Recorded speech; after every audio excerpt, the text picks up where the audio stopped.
Salut à tous, ici Calligraphic Design et bienvenue pour la quatrième partie du tuto créer son site internet. Donc dans cette partie, je vous avais dit qu'on allait faire donc le footer, copyright 2016, etc. Pour pas tarder, on va tout de suite prendre notre traitement de texte.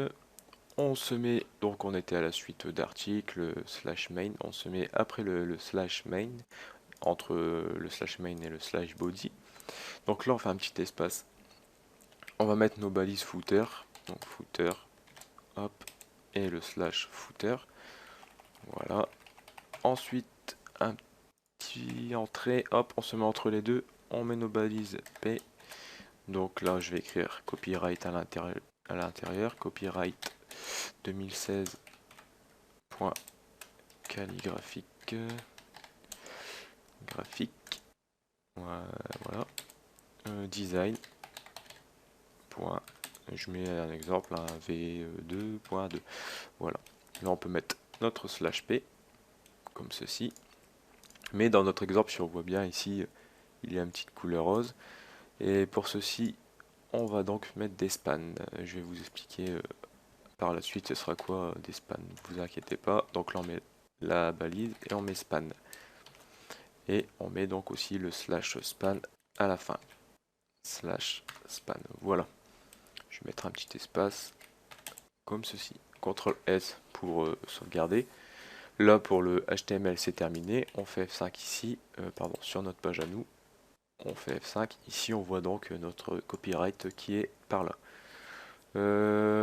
Maintenant on va prendre notre CSS, voilà, ici, donc toujours ici à la suite d'articles, on va déclarer notre balise footer, donc footer, on met les crochets, point virgule, et là on va donc mettre ici, pour commencer on va lui mettre un background blanc, comme ça vous pourrez mieux analyser sur l'exemple. Donc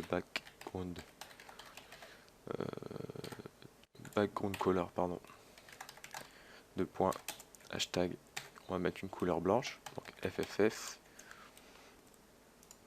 On va à l'entrée, on va mettre donc une largeur de 960 pixels. On va mettre aussi une hauteur de 50 pixels, il me semble. Je vais regarder quand même, je sais plus. Donc une hauteur de 50 pixels. On va mettre aussi, bon d'abord on va peut-être actualiser pour voir ce que ça donne. Donc là F5, donc vous voyez le rectangle blanc avec notre copyright dedans, c'est exactement ça.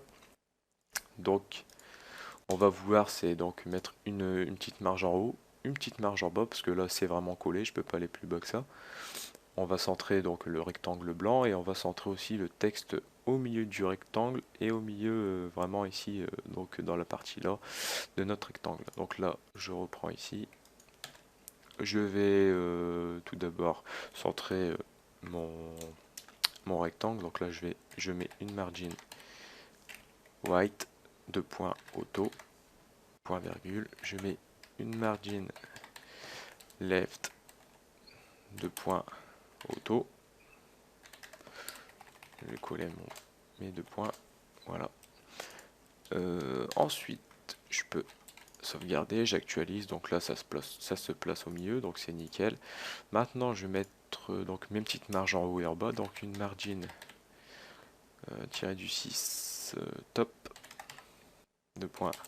Je vais mettre une marge donc de 40 pixels, point virgule, et je mets une margin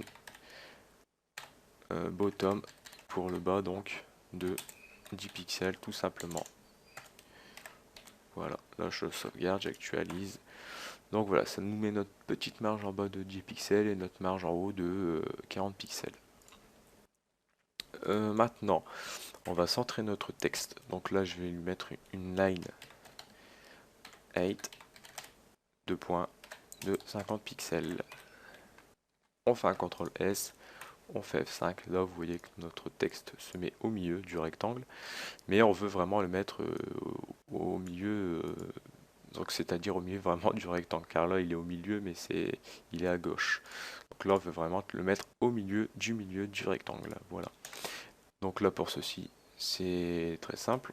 On va donc lui mettre un texte à ligne, de point, center, point virgule.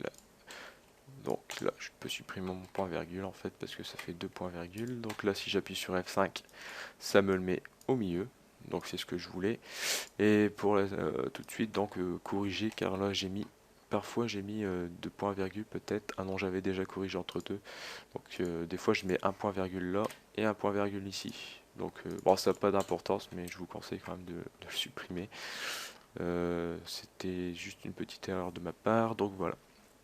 Là, je retourne ici, donc là tout est fait, hein. Je peux supprimer maintenant mon background. Donc là, je le supprime. C'était juste pour vous montrer un petit peu dans l'exemple. Là, donc c'est supprimé. On voit ici mon copyright 2016 et patati. Donc là, on va s'occuper de la couleur maintenant. On va le mettre en blanc. Donc couleur, pardon, je suis déjà lancé. On va mettre un footer P avec. On ouvre les crochets, on met le point virgule, un petit espace, et là on va donc mettre une color de point hashtag FFF, encore du blanc, point virgule, et on va lui mettre tout simplement un font family de points, on va lui mettre un Myriad Pro. N'oubliez pas les majuscules hein, devant pour le M et le P. Donc là je sauvegarde, j'actualise, donc là ça me met ma police plus ma couleur blanche. Donc ça c'était pour la couleur. Et on va passer maintenant au span que je vous avais expliqué. Donc vous pouvez mettre footer span si jamais vous avez plusieurs span dans, mettons article ou footer et que vous voulez pas la même couleur. Moi je vous conseille de mettre bon, la même couleur pour partout pour le span. C'est juste pour déclarer des mots importants peut-être. Donc là on met seulement un petit span tout simplement. On ouvre les crochets, point virgule. Vous voyez là j'ai encore mis mon point virgule ici. En fait il se met tout seul, donc c'est ça un petit peu le problème de Sublime Text. Je préfère mettre tout moi-même et là il me le met tout seul. Bon c'est pas très grave. Donc là on va dans le span et je vais lui mettre une couleur, donc color de point hashtag. On va mettre du E70 à 43 point virgule. Donc je vais le retirer là. CTRL S.